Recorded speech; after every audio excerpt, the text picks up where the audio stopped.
Good morning. Today we'll be talking about domestic violence and the society, because unfortunately, domestic violence has always been and continues to be of concern to us.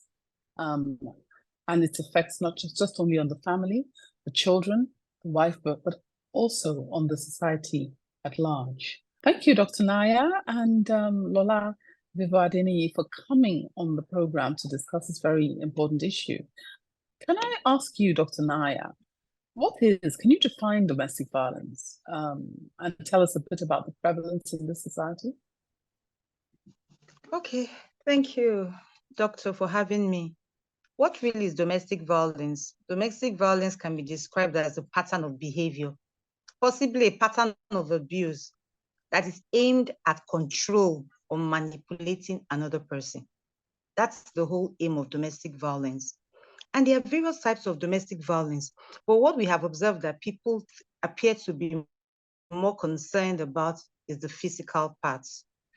Beyond the physical angle to domestic violence, you have the emotional, you even have the economical, you have the sexual. They are all part of domestic violence. Sometimes people also call domestic violence intimate partner violence, IPV. It's same thing. That's what they are referring to. And that's the aim of domestic violence. Now, how common is domestic violence? We have recent surveys that show that as much as 30% of Nigerian women aged between 15 to about 49 years have experienced physical violence from a partner. 30%. However, you have as much as 68%.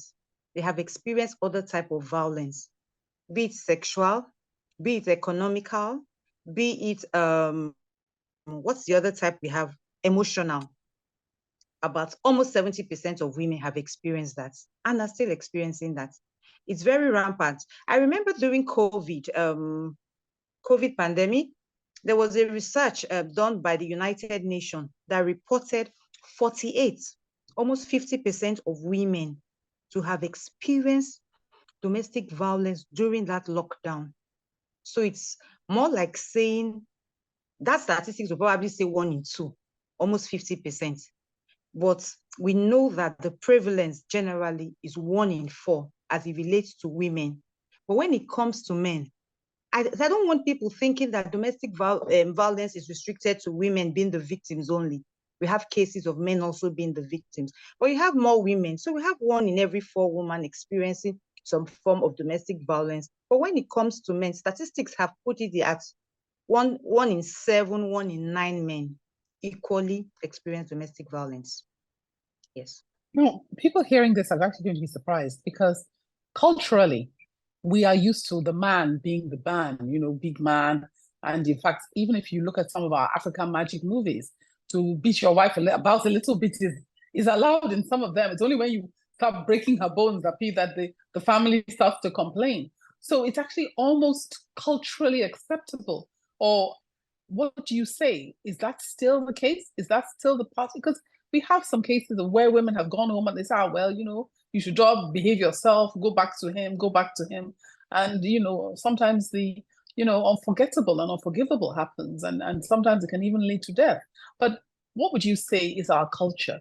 And has that culture changed?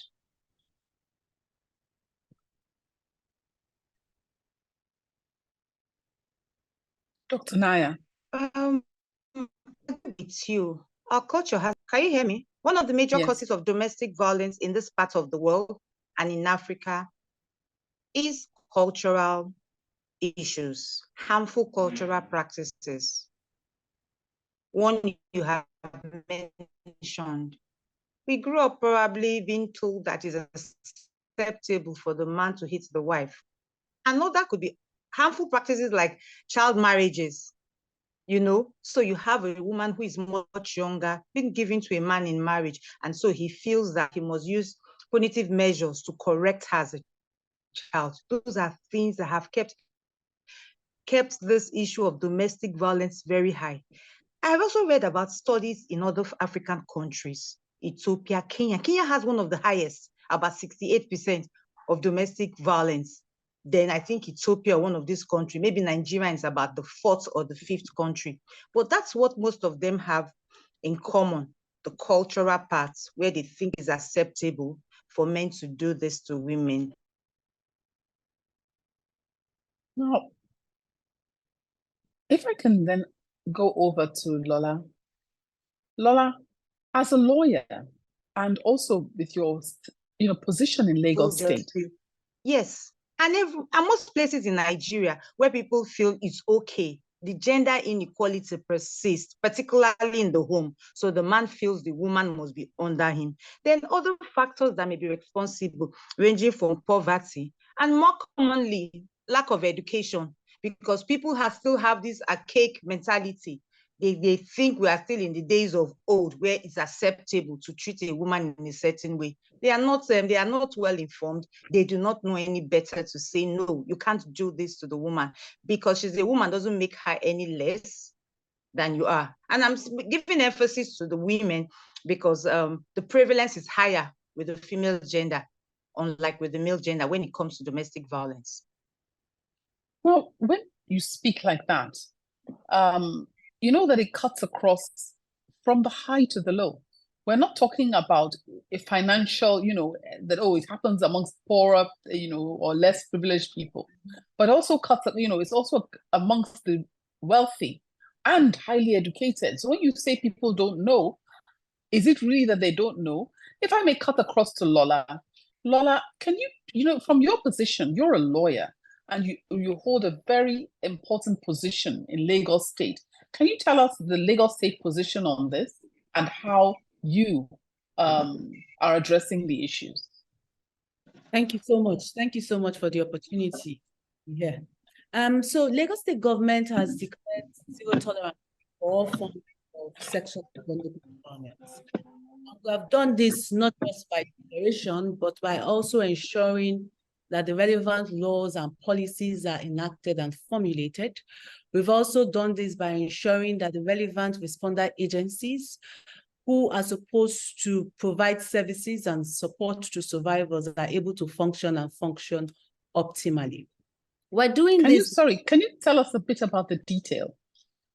Who those, and how, so because there may be people listening to this program that are thinking, you know what, I can seek help. And so if you can just explain a bit more detail, the agencies that are available in Lagos State and how they can help people in distress.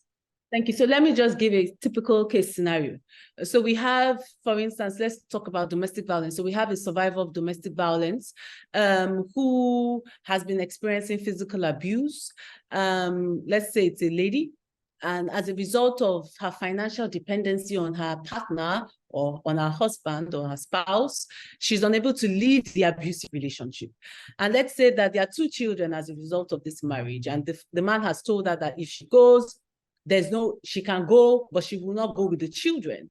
And that even if she goes with the children, he will stop caring for them, stop paying school fees. And perhaps she has been maimed as a result of the abuse. So this lady now, she would need medical attention. She would need legal support because she has rights.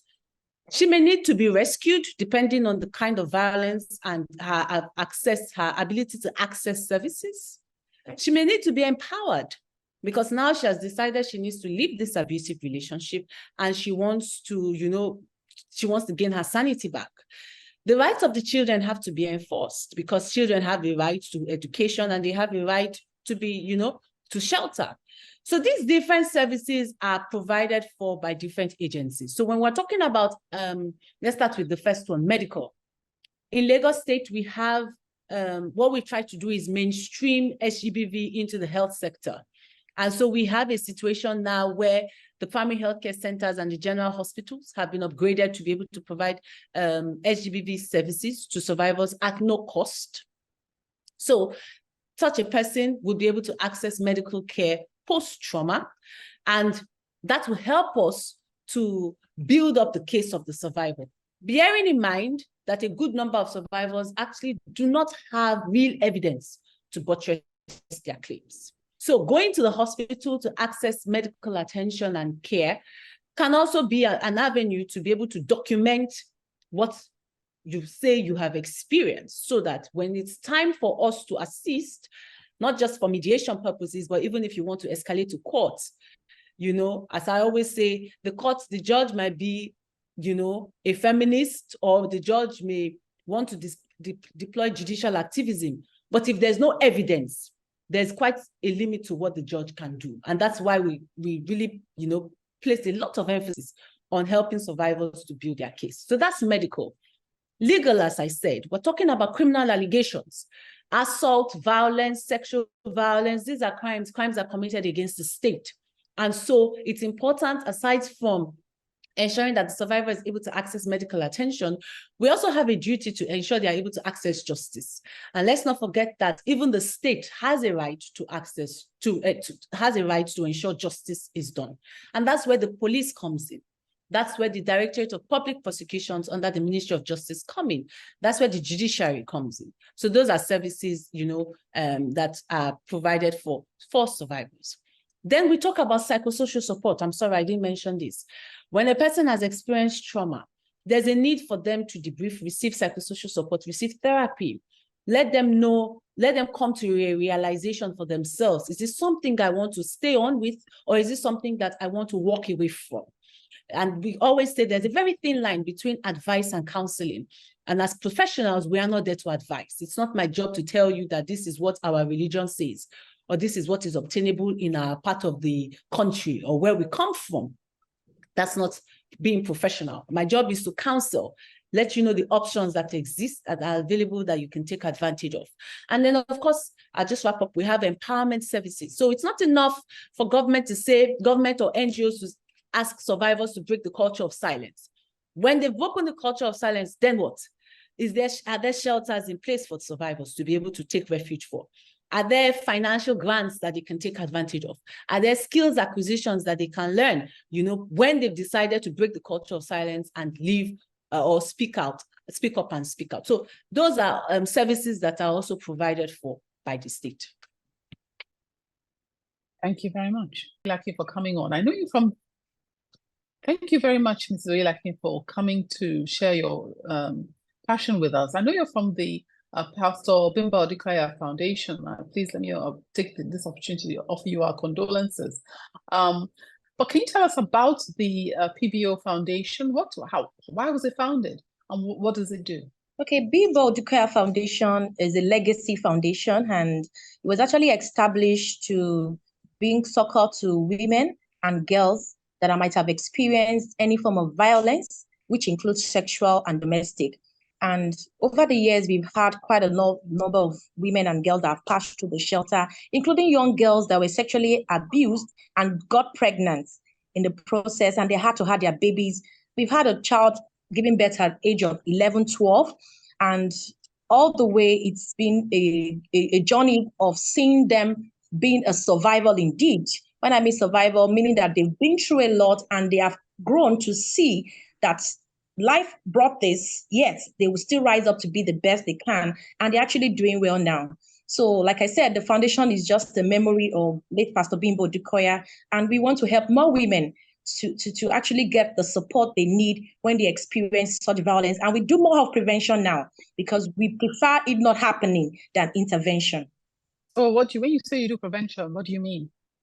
Okay, we sensitize people more through the communities, in schools, and to ensure that parents and even couples, even those that are not married, they get to understand what violence is, what domestic violence is, or any type of GBV, which is gender-based violence, so it can be prevented. Because we realize that the expenses on caring for one survivor is very much expensive. So it's better it doesn't happen. So we can have a sane society, a safe society for every woman and girl child that will not experience violence, like a zero violence free society. So it's better to do more prevention from doing intervention.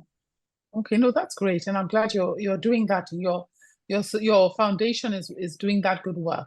And because even though Lagos State is doing a lot of work, it's not possible for one organization to do everything. Dr. Naya, just going back to you. Dr. Naya, are you there?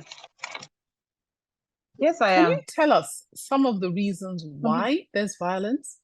You know, is there any particular reason? We've talked about the cultural, but I'm saying why else? I mean, why do people do this? And more importantly, why do people stay quiet and silent? A lot of people, even though you've got your statistics, they do not report it. They do not, you know, come out with it. Lola was alluding to it when she talked about breaking the silence. Why is there silence?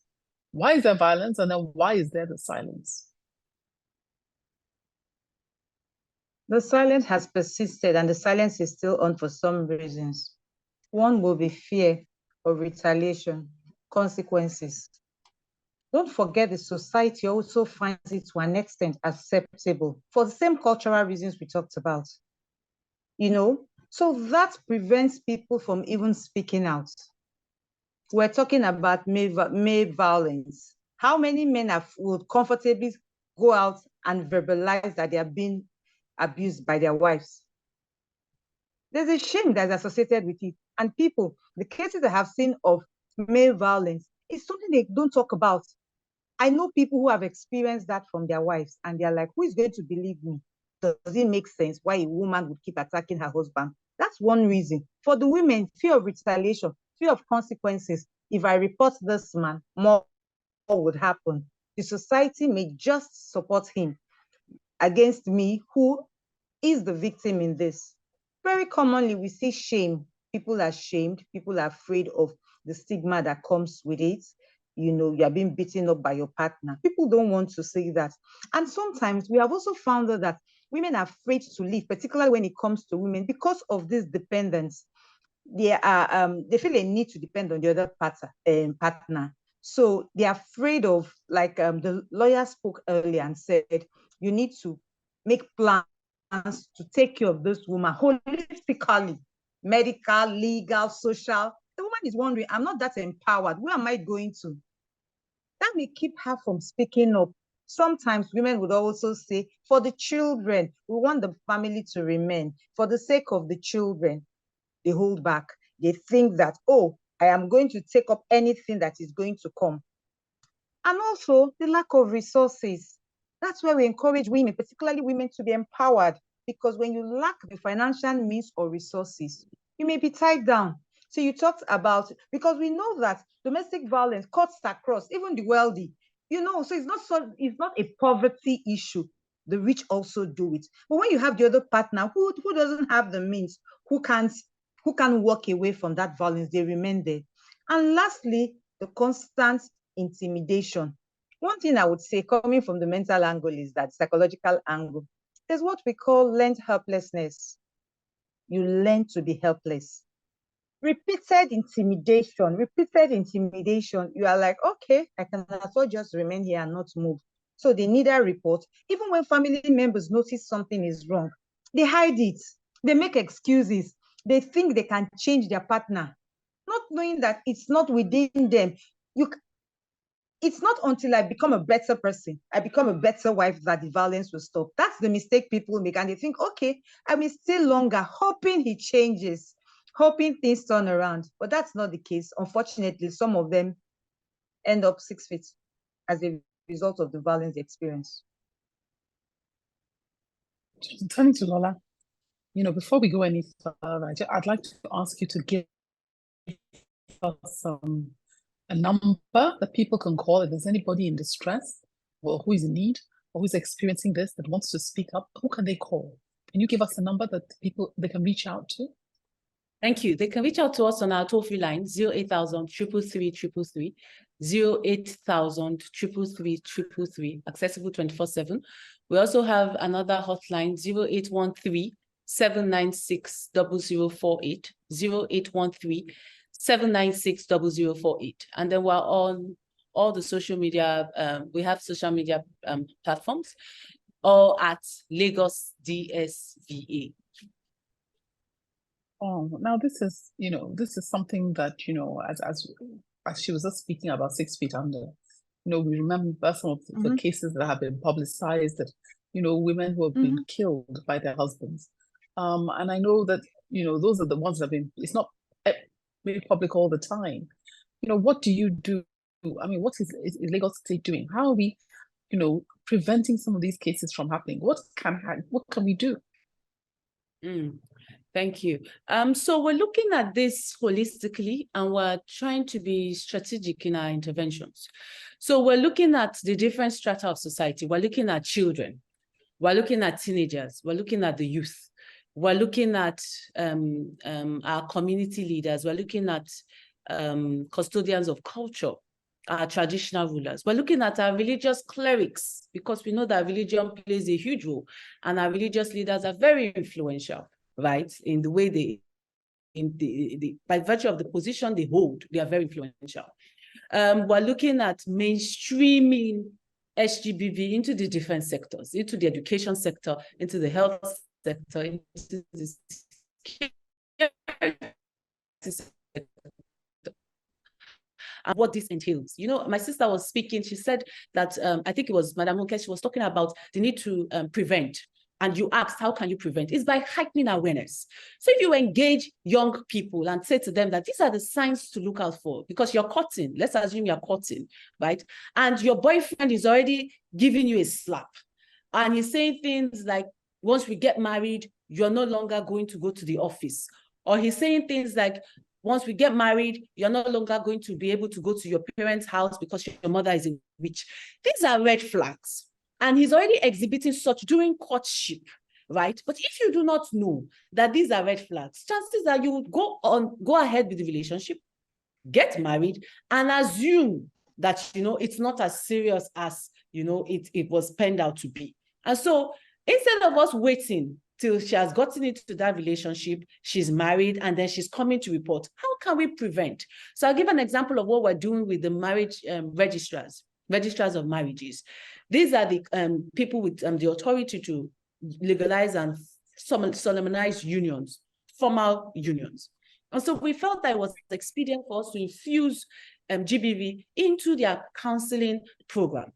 So now what we have is a compulsory premarital counseling that is taken by intending couples. Couples should even know their temperaments. They should know if they're compatible. They should know their love languages, because when we have cases of mediation or, when we're engaging couples, I'll give an example. A woman is saying, oh, he doesn't love me. And he's saying, but I bought so many things for you. How else do you want me to show you I love you? Meanwhile, her love language may be quality time, or it may be words of affirmation. So it's important that couples, people that are intending to get into relationships, understand each other. And that is where the role of counseling comes in. So that's just one example of how we're able to infuse, that preventive lens to the issues. So it's an end-to-end, really. We're catching them young. We're engaging boys, because we know that, aside from the fact that boys grow up, some boys grow up to perpetrate violence, we also know that some boys are victims of domestic and sexual violence. And the truth is, by virtue of our socialization and the way we are brought up, if a child is brought up in an environment that has normalized violence, and that child does not receive psychosocial support, chances are that child will grow up to believe that it is normal to be violent. So how can we catch them young? How can we reorientate their minds when we still can? And we shape their behavior so they know that the fact that it's happening does not mean it's normal, right? And doesn't make it right. We are fighting does not make it right. And so we have, in partnership with Ministry of Education, we have different interventions for different strata of society. Thank you so much. Now, unfortunately, you won't believe the time is already up. So we just want a 1 minute or less, just a few, last words from our listeners. Dr. Naya, do you have any last words you'd like to say? You don't have to continue in a relationship or a home where there's domestic violence. I need to emphasize this because for some reasons why women stay back for the children, we know from studies that children who are exposed to domestic violence end up also repeating the pattern. So think about it. Every time we choose to remain in a relationship where domestic violence is ongoing for the sake of the children, how much are we impacting on them? Not only do the victims of domestic violence have psychological and mental issues, also the third parties, the children, they over time develop mental health issues as a result of exposure to domestic violence. So we all need to be careful about that. Thank you. Thank you. Thank you very much.